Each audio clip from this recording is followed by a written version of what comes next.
सुमित्रा देवी की उम्र 75 साल की हो गई थी। उनके 3 पुत्र थे। उनके पति का देहांत तब हो गया था जब वो 55 वर्ष की थी। सुमित्रा जी एक छोटे से पुराने घर में रहती हैं, जिसको उनके पति ने ही बनवाया था। तीनों बेटों ने कई बार जिद भी की मां उनके साथ जाकर वहां रहें, लेकिन उन्होंने कहा कि वो यही रहेगी।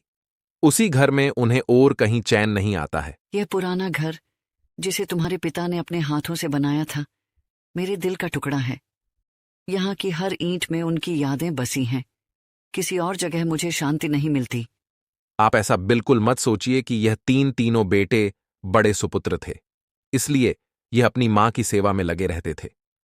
तीनों बेटों को उनसे ज्यादा प्यार या लगाव की असली वजह कुछ और थी। वजह है उनकी मां का एक बड़ा संदूक, एक बड़ा लकड़ी का संदूक जिस पर ताला लगा था। यह संदूक इनके जीवन में बहुत अहम भूमिका रखता था। इस संदूक के अंदर क्या है और कितना है, न तो इन तीनों बेटों को पता था, ना ही इनकी पत्नियों को। बस जब से पिताजी गए हैं, माताजी को इस संदूक की रक्षा करते देखा है, इसलिए इन सभी ने अपने अपने अनुमान लगा रखे हैं। ना ही अनुमान, बल्कि इन्होंने तो एक आस लगा रखी है कि इस संदूक के खुलते ही यह क्या क्या करने वाले हैं। बड़ा बेटा राहुल व्यावहारिक और थोड़ा चालाक, अपने बलिदानों के लिए संदूक के अंदर की चीजों का हकदार मानता है। मां, हमें आपकी यहां अकेले रहने की चिंता होती है। आप हमारे साथ चलिए, हम सब मिलकर आपका ख्याल रखेंगे। आपके बिना घर सूना लगता है। दूसरा बेटा अमित महत्वाकांक्षी और लालची, संदूक की रहस्यमय चीजों के बारे में जानने के लिए बेचैन। मां, आखिर उस संदूक में क्या है जो आप उसे इतना संभाल कर रखती हैं? हम भी तो जानना चाहते हैं। शायद इससे हमारे कुछ मुश्किलें हल हो जाएं। तीसरा बेटा सुमित सबसे संवेदनशील, मां की भावनाओं को समझता है, लेकिन भाइयों के दबाव में है। मां, मैं जानता हूं आप यहां खुश हैं, लेकिन क्या कभी आपने सोचा है कि आपके जाने के बाद हमें आपकी कितनी याद आएगी? हमें आपके साथ समय बिताने का हक है। सुमित्रा जी उस संदूक को छोड़कर कभी नहीं जाती। कभी जाती भी तो अपने कमरे में बड़ा ताला लगाकर ही बाहर निकलती। वो सिर्फ थोड़ी देर में ही वापस आ जाती। 3 बेटों और उनकी पत्नी की उस संदूक पर नजर न जाने कब से है। सबने अपनी तरफ से अपनी अपनी कोशिश भी करके देख ली मां को अपने साथ अपने घर ले जाने की, ताकि मां के साथ उनका संदूक भी वहां से हिल सके, और फिर जाहिर सी बात है जिसके घर में मां रहेगी उसका संदूक। लेकिन सभी एक दूसरे की काट करते हैं। बड़ी बहू सीमा चालाक और स्वार्थी, संदूक के खजाने की उम्मीद में। माँ जी, आप तो जानती हैं हमारे परिवार में आपकी कितनी अहमियत है। अगर आप हमारे साथ रहेंगी तो हमें कितना अच्छा लगेगा। दूसरी बहू निशा ईर्ष्यालु और उत्सुक, संदूक की सच्चाई जानने के लिए बेताब। माँ जी, क्या आपने कभी सोचा है कि उस संदूक में क्या हो सकता है? हम सबकी जिंदगी बदल सकती है। आप हमें क्यों नहीं बताती? तीसरी बहू राधा सबसे दयालु, मां की भावनाओं को समझती है, लेकिन बहनों के दबाव में है। माँ जी, हमें आपकी चिंता है। आपका स्वास्थ्य सबसे महत्वपूर्ण है। हमें बताइए कैसे हम आपकी मदद कर सकते हैं। इसकी कृपा है कि मां के आगे पीछे मां जी करते न सिर्फ बेटे बल्कि बहुएं भी चक्कर लगाती रहती है। लेकिन सुमित्रा जी भी भली भांति अपने बेटों को समझती है। वो जानती है कि उनकी इतनी सेवा क्यों हो रही है। उनकी सेवा उनके संदूक के कारण हो रही है। उन्हें पता है जिस दिन यह संदूक इनके हाथ आया, उस दिन उनका मूल्य कुछ भी ना रह जाएगा। तीनों भाइयों और उनकी पत्नियों में यह बातें हैं है कि मां के पास न सिर्फ उनका सोना है, बल्कि उनकी सांस का सोना भी इसी संदूक में है। मां इसलिए इस संदूक की इतनी हिफाजत करती है।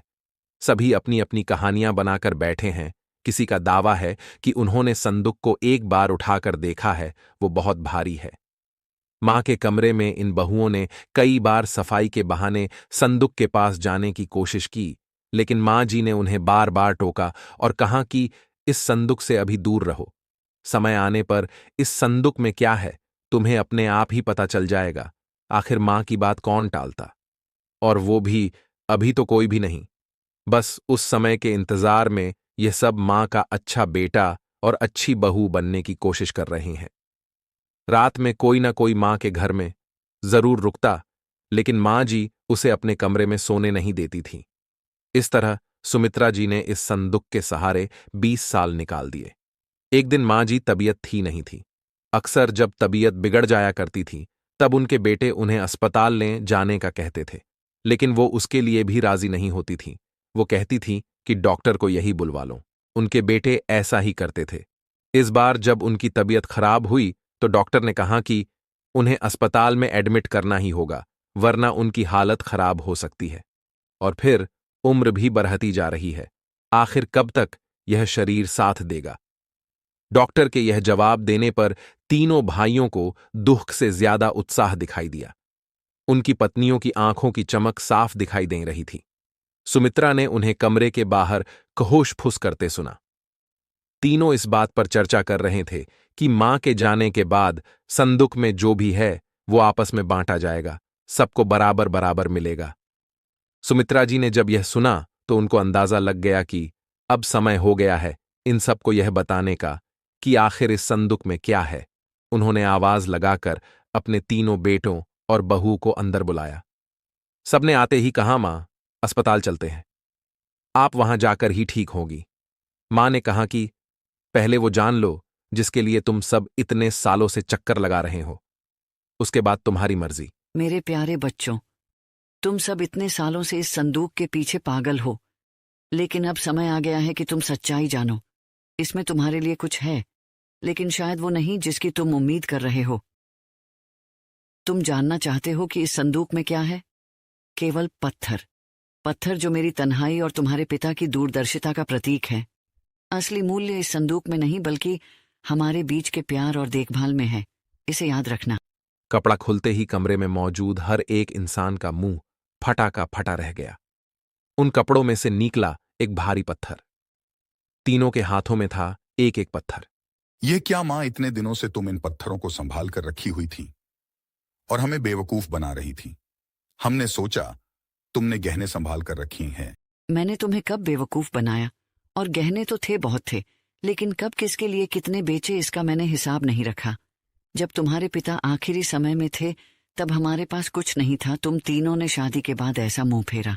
क्या तुम्हें पता है कि किस अभाव में उनका अंतिम समय गुजरा? पर उस समय भी उन्होंने तुम्हें कुछ नहीं कहा। उन्होंने उस समय भी मेरा सोचा।